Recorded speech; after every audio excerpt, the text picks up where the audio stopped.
呪文はブヨから移動し、そこの支配者だったヨン・タバルの娘、ソーソノと結婚することになり、その地域の支配者の後継者になります。で、呪文はその勢力を利用し、国立地域の王になります。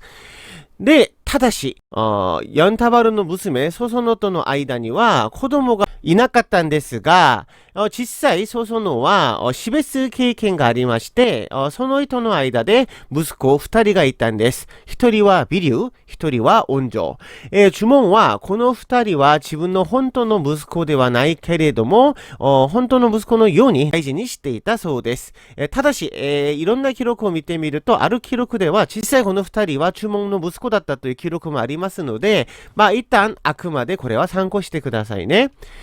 で、その後なんですが、ブヨから呪文の本当の息子、ユリが現れて、このユリが後継者になり、ソソノとビリュウ、オンジョは、とても立場が悪くなったんです。なので、ある意味では追い出されるような感じで、国立から出て、南下します。で、そこで、この3人は、ペッチェという、つまり、クダラという国を作ることになります。今日はこの話をもうちょっと詳しくやってみたいと思います。じゃあ、一旦、まず、この家族は、もちろんこの3人だけ、追い出されたわけではないですよね。このソソノ勢力、みんな一緒に国立から出て、南下したと思います。じゃあ、彼らは、今の韓国のソウルの真ん中にあるハンガンという大きい川があるの皆さんご存知だと思いますが、そのあたりの地域にたどり着くことになります。これも上流なのか、今のソウル地域のあたりなのかはいろいろ議論がありますので、だいたいこのハンガンのあたりだと覚えてくださいね。で、その地域は実際国を建てるのにとっても恵まれた最適な条件を持っていた土地だったんです。川も山もあってとても豊かな土地だったんですね。なので彼らはここにちょうど国を作って定着しようとします。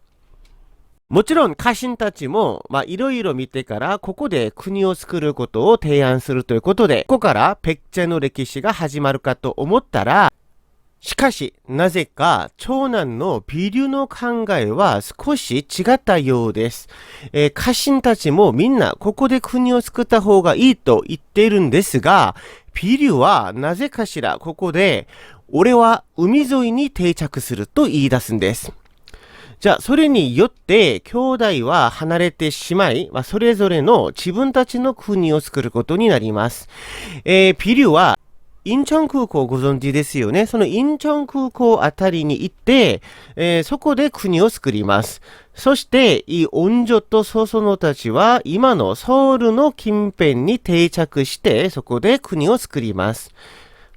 じゃあ、ここで一つ疑問がありますよね。どうして長男のビルは離れたんでしょうか。これに関してはいろいろ説がありますが、その中の一つが、ソソノとまたは弟との政治的な対立があったのではないかという説もあります。つまり、ソソノが自分が権力を握って女王になろうとして、それでビルが反発した。という説もあるということですよ。で、または、安全優先という説もあります。じゃあ、どういうことかというと、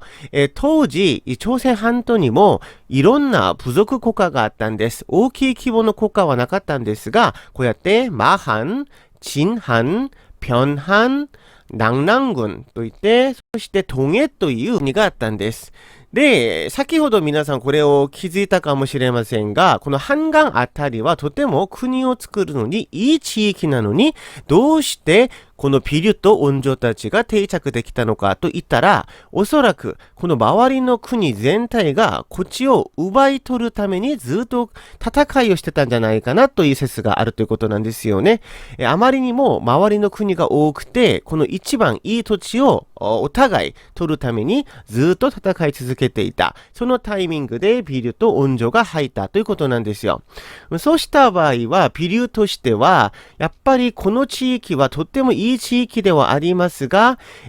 他の国からいろんな攻撃を受ける可能性が高くて、それを私たちがちゃんと防御できるのかという疑問があったかもしれませんね。で、それで、おそらくビリューは、こういった侵略から安全な海沿い、当時はこの海沿いというところは、あんまり価値がなかったので、むしろビリューはここから始めたいということで。で、恩女は、いや、でもこっちはとてもいい土地なので、私はここで防御をしながら国を、守ってみる、みたいな感じで始まったんじゃないかなという考え方もあります。さあ、とにかく話を戻しまして、恩城はそのまま定着し、国を作りますが、この時に受任の家臣が協力したということで、国の名をシッチェにします。実際、クダラじゃなくて、ペッチェじゃなくて、シッチェという名前から始まります。で、このシッチェなんですが、やっぱり地理的な利点を活かして、そして資源も豊かだったので、質のいい鉄などが生産できてたらしいですよ。なので、そのおかげで国は強くなり、そして防御にも最適だったらしいです。周りに坂とか山が多いので、うまく戦略を組めば、木からの侵略もうまく防げるってことだったんですよね。恩女の考えは正解でした。一方、ビリューはどうだったでしょう。じゃあ、ビリューは海沿いに行って、今のインチョン地域に行って、新国家を建国しますが、名前はビチュホルだったんですね。正式な名前は正直わかりません。このビチュホルと呼ばれた地域で国家を作ったということなんですが、しかし、生活はとても厳しくて、住民は離れていくことになります。おそらくビリューとしては、海を生かして中国との交流を通してから、国を豊かにしたいという考えだったかもしれませんが、農業も難しくて気候も悪かったということで、住民たちが離れていく。結局国として成り立たなかったんですね。それで結局ビリューは死亡します。説によると自殺したという説もあるし、病死したという説もあるし、ストレスによる、いろいろ事情もあったんでしょう。それで、ビリューは死亡して、ビリューに従っていた家臣たちが、先ほど言った恩女の国に戻ります。これによって、恩女の勢力はもっともっと大きくなり、恩女はこれを見て、じゃあもう私たちはシッチェじゃない、100人以上の家臣が集まっているので、ペッチェと名乗るということで、ここから正式にクダラの名前が始まります。で、ただ、今の記録は、高麗時代に記録された、三国式という記録で、実際当時のいろんな中国から記録を見てみると、おそらく、ピリュと恩女は、海洋勢力と農業勢力の対立の結果だという説もあります。ピリューは海沿いに国家を作ったんですが、もうそれが失敗の原因だったというかもしれませんが、世界的に見てみると、ペネチアみたいに海沿いから発展した国も多いということで、で、農業がダメだったということは、今の農業社会に入ってからの考え方で当時は問題なかったということで、おそらくピリューが失敗したというよりは、兄弟の対立でピリューが負けたんじゃないかという説もありますね。恩女がビリューの国を占領したという可能性も無視できないということです。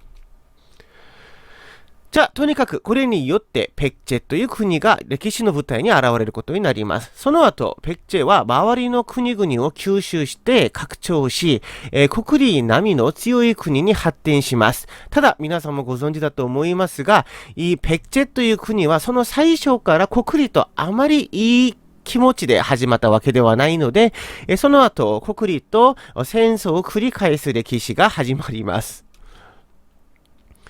で、その後、ペッチェは地理的な利点により、中国と日本との活発な交流をする貿易強国として成長しますね。特にペッチェは日本との関係がとても良かったらしいんですが、日本ではクダラと呼ばれていますが、その説として、韓国語で大きい国という意味で、クンナラというのがありますが、そのクンナラからクナラ、クダラになったという説と、